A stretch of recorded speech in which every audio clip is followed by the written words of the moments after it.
السلام علیکم عزیز طلباء کرام، امید ہے آپ خیریت سے ہوں گے۔ آج سے پہلے ہم نے سبق پڑھا وہ آپ نے اچھی طرح یاد کر لیا ہوگا۔ سبق شروع کرنے سے پہلے آپ سے ایک بات ضروری شیئر کرتا چلوں کہ آج کل آپ کے پاس گھر میں ٹائم کافی فارغ ہوتا ہے، تو آپ پارہ نمبر 25 اور 26 پارہ جو کہ آپ کا ناظرے میں شامل ہے۔ ہمارے بچوں کو اکثر ناظرے میں بہت زیادہ کمی ہوتی ہے پڑھنے میں، نہ تو تلفظ دھیان دیتے ہیں اور نہ ہی اس میں جو ہے نا وہ روانگی ٹھیک ہوتی ہے۔ تو آپ ذرا مہربانی کر کے کسی اچھے ماہر استاد سے آپ جو اپنا ناظرہ وہ درست کریں، اور اس کے ساتھ ساتھ ہماری جو صورتیں ہیں، سورۃ البلد ہے، سورۃ الشمس ہے اور اسی طرح سورۃ الفجر ہے، اس کو آپ بھی اپنے گھر میں اچھی طرح یاد رکھیں۔ آتے ہیں آپ نے آج کے سبق کی طرف۔ تو پہلے ہم نے یتیموں کے بارے میں 2 سوال پڑھے تھے، جس میں نمبر 1 یتیموں کے بارے میں قرآنی احکام بیان کریں، تو یہ بھی آپ نے یاد کر لیا ہوگا۔ دوسرا سوال تھا ہمارے سامنے یہاں پر رسول اکرم صلی اللہ علیہ وسلم کی یتیموں کے بارے میں کیا تعلیمات ہیں۔ تیسرا سوال یتیموں کے بارے میں صحابہ اکرام کے طرز عمل کی مثالیں پیش کریں، جس کو آج ہم نے پڑھنا ہے۔ آپ اس سوال کو اپنے ذہن میں رکھیں، بڑا ہی آسان ہے۔ سوال نمبر 3 ہے ہمارا، یتیموں کے بارے میں صحابہ اکرام کے طرز عمل کی مثالیں پیش کریں، یعنی صحابہ اکرام نے اس کے لیے کون کون سی مثالیں ہمارے سامنے رکھی ہیں، اس پر آج ہم دیکھ رہے ہیں۔ یتیموں کے بارے میں صحابہ اکرام کے طرز عمل کی مثالیں یہاں پر ہیں، 4 ہمارے سامنے آ رہی ہیں۔ چاروں کو آپ الگ الگ دیکھیں۔ اس میں نمبر 1 یہ ہے، کسی یتیم کی پرورش کا سوال آتا، اس کے لیے متعدد صحابہ پیشکش کرتے، یعنی جب بھی کسی یتیم کی پرورش کی بات ہوتی کہ اس کی پرورش کون کرے گا، تو مختلف صحابہ اکرام اپنے آپ کو اس کے لیے خدمت کے لیے پیش کرتے۔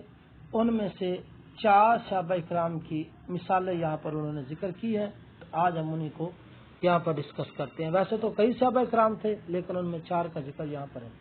نمبر 1، بدر کے یتیموں کے حق میں حضرت فاطمہ رضی اللہ تعالی عنہا اپنے حصے سے دستبردار ہو گئیں، یعنی جو انہیں 5واں حصہ مال غنیمت کا دیا گیا تھا، آپ نے وہ یتیموں کے لیے چھوڑ دیا، اپنا حصہ نہ لیا۔ نمبر 2، حضرت عائشہ رضی اللہ عنہا یتیم بچیوں کی پرورش کا بڑا اہتمام کرتی۔ اب وہ دیکھیں، حضرت فاطمہ سرکار دو عالم صلی اللہ علیہ وسلم کی بیٹی ہیں، انہوں نے بھی یتیم کے حق میں اپنا عمل پیش کیا، اور سرکار دو عالم صلی اللہ علیہ وسلم کی رفیقہ حیات حضرت عائشہ جو ہیں، انہوں نے بھی بچیوں کا اہتمام کر کے اپنی ایک نئی مثال قائم کی۔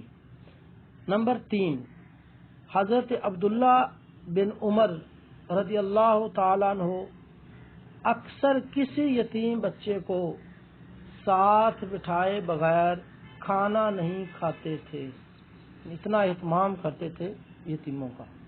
نمبر 4، حضرت ابو دحدہ رضی اللہ تعالیٰ عنہ نے اپنا باغ ایک یتیم بچے کو ہبہ کر دیا۔ دیکھیے اب باغ سے کتنی کمائی ہوتی ہے، لیکن انہوں نے یہ سارا کچھ ایک یتیم کے سپرد کر دیا۔ یہ 4 مثالیں ہیں صحابہ اکرام اور اہل بیت کی یتیموں کے بارے میں۔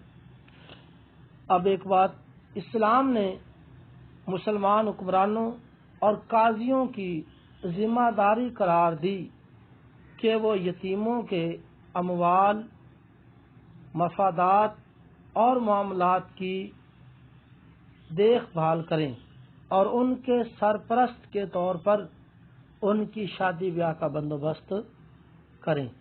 تو یہ تھا ہمارے سامنے صحابہ کرام کی عمل کی مثالیں، جس کو آج ہم نے ابھی پڑھ لیا ہے۔